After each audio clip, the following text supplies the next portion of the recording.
Assalamualaikum, saya Dela Dwi Mardianti dengan NIM 1900812011019 dengan mata kuliah Manajemen Keuangan dengan Ibu Atika SEMM. Materi pertama yang akan saya bahas yaitu BEP Perencanaan Laba. BEP atau Break Even Point adalah titik di mana pendapatan sama dengan modal yang dikeluarkan. Tidak terjadi kerugian atau keuntungan. Total keuntungan dan kerugian pada posisi 0 titik break even, yang artinya pada titik ini perusahaan tidak mengalami kerugian atau mendapat keuntungan. Hal tersebut dapat terjadi bila perusahaan dalam operasinya menggunakan biaya tetap dan volume penjualan hanya cukup untuk menutup biaya tetap dan biaya variabel. Apabila penjualan hanya cukup untuk menutup biaya variabel dan sebagian biaya tetap, maka perusahaan akan menderita kerugian.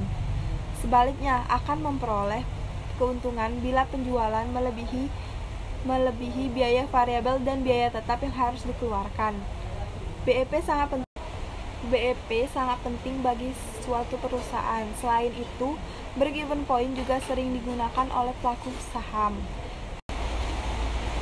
Kalkulasi saham yang dibuat dengan menggunakan metode BEP saat seseorang melakukan kegiatan jual beli saham dapat menganalisa kapan saat yang tepat untuk membeli dan kapan harus menjual.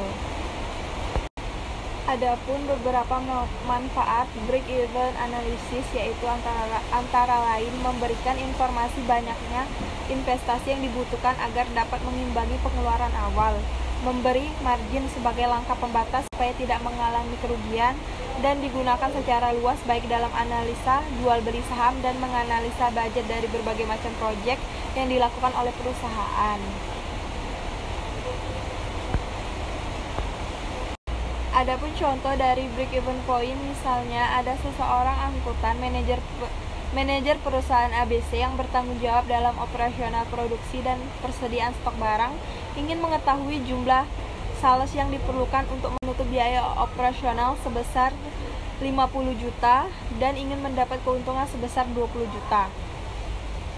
Penyebaran biaya yang dikeluarkan untuk operasinya adalah sebagai berikut: total biaya tetap sama dengan 50 juta, biaya variabel per unit 30 juta, harga jual per unit 50 juta, keuntungan yang diinginkan 20 juta sama dengan 20 juta. Dan soalnya, carilah nilai break even terlebih dahulu pada contoh soal BEP berikut ini. Saat nilai break-even point sudah diketahui, maka selanjutnya kita dapat mengetahui juga nilai margin kontribusi. Cara menghitung BEP di persoalan kali ini dengan BEP break-even point sama dengan 50 juta, margin kontribusi break-even point 50 juta dibagi margin kontribusinya 50 dikurang 30.000. Break-even point 50 juta break-even point sama dengan 50 juta dibagi 20 juta. Jadi dapatnya 2.500 unit. Artinya, perusahaan harus menjual 2.500 unit agar tidak mengalami kerugian. Tetapi tidak hanya mengalami kerugian, tetapi jika hanya menjual 2.500 unit, perusahaan ABC juga tidak akan memperoleh keuntungan. Poin penting selanjutnya bagi akuntan manajer yang hanya mengawasi produksi adalah menghitung dalam rupiah atau mata uang lainnya. Kendala semua biaya, baik itu biaya tetap ataupun variabel, harus sesuai jenis mata uang. BEP dalam rupiah sama dengan harga jual per unit dikali BEP per unit. BEP dalam rupiah sama dengan 50 juta dikali 2.500 unit sama dengan dapatnya 125 juta dalam rupiah. Baiklah, kita lanjut. Yang kedua itu materi kriteria keputusan investasi, NPV, IRR, dan payback. Mari kita bahas satu-satu. Mari kita mulai dengan yang pertama, NPV atau Net Present Value. Metode penilaian investasi Net Present Value atau NPV adalah selisih antara nilai sekarang dari investasi dengan nilai sekarang dan dari penerimaan uang kas bersih di masa mendatang.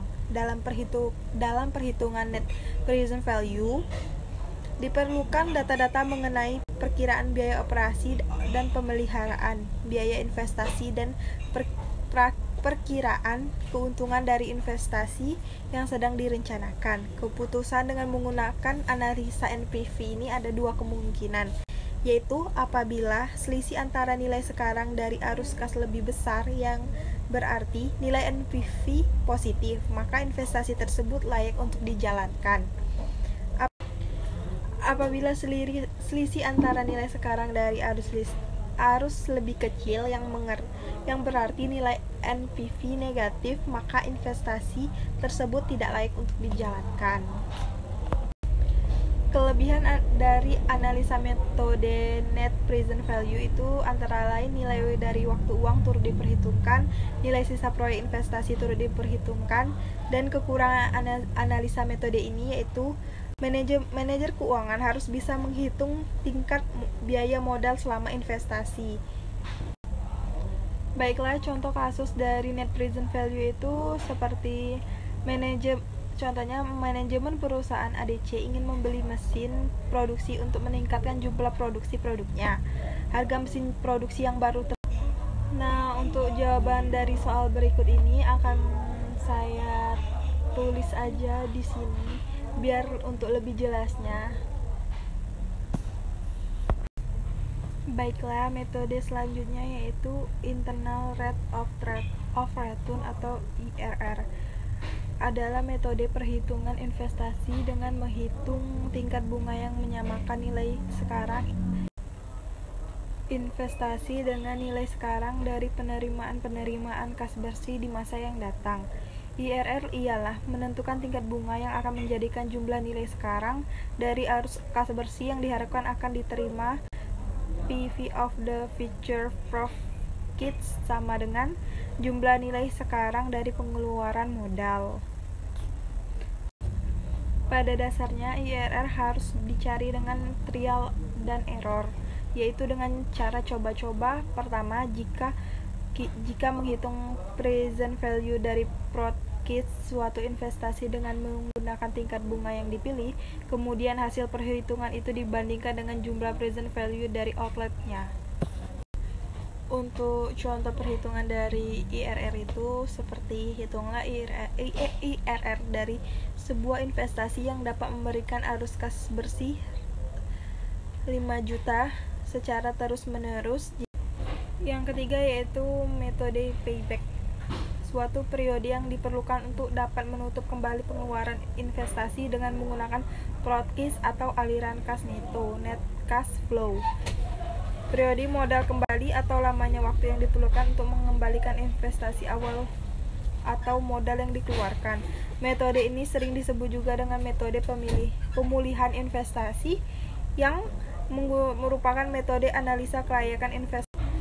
Cara untuk mengambil keputusan dengan metode ini ialah dengan membandingkan payback period investasi yang diusulkan dengan umur ekonomis aktiva. Apabila payback lebih pendek dari umur ekonomisnya, maka rencana investasi dapat diterima serta sebaliknya. Untuk rumus dari payback itu sendiri yaitu yang digunakan sama dengan nilai investasi di per kas masuk bersih dikali 1 tahun. Contoh dari metode payback ini yaitu seperti suatu proyek investasi bernilai 15 juta, profit tiap tahunnya adalah sama yaitu sebesar 4 juta, maka periode pengambilan investasi tersebut adalah 15 juta dikali per 4 juta dikali 1 tahun yaitu 3,75 tahun. Itu berarti proyek investasi sistem informasi akan tertutup dalam waktu 3 tahun 9 bulan. Baiklah, sekian yang dapat saya sampaikan. Lebih dan kurang saya mohon dimaafkan. Saya akhiri dengan wabillahi taufiq wal hidayah. Wassalamualaikum warahmatullahi wabarakatuh. Terima kasih.